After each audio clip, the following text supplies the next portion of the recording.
Hello বন্ধুরা, তোমার সকলকে স্বাগতম তোমাদের চ্যানেল ডব্লিউবি প্রাইভেট টিউশনে।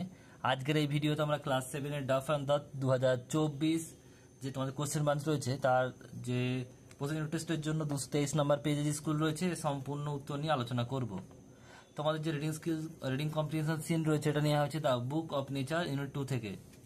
প্রশ্ন পরপর দেখে নাও। এক একটা কি বলছে, আনসার দ্য ফলোইং কোশ্চেন্স। এক একটা হোয়াট ইজ ফ্যাসিনেটিং হেয়ার, এখানে কোনটা আকর্ষণীয় এটা বলতে বলেছে। উত্তরটা কি লিখবে?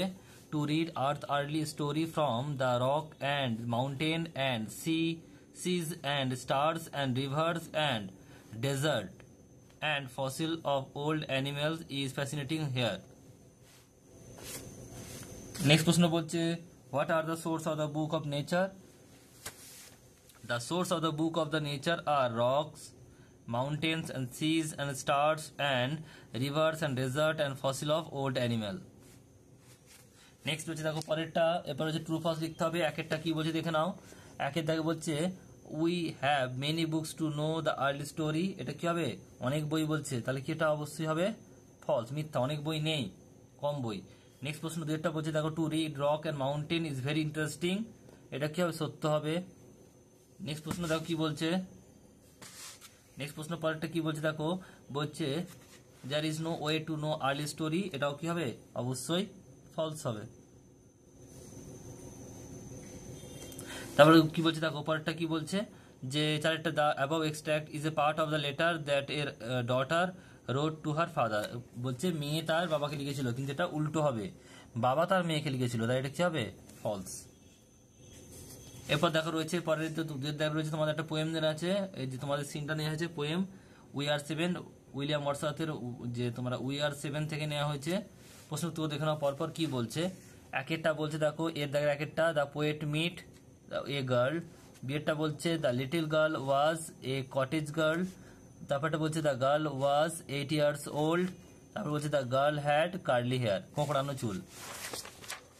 এরপর রয়েছে দেখো পরেরটা কি বলছে, এখানে বলছে গ্রামার এন্ড ভোকাবুলারিতে আসি। তিনের দাগের প্রশ্ন বলছে দেখো, বলছে যেখানে fill in the blank with either present continuous আর পাস্ট কন্টিনিউয়াস টেন্স।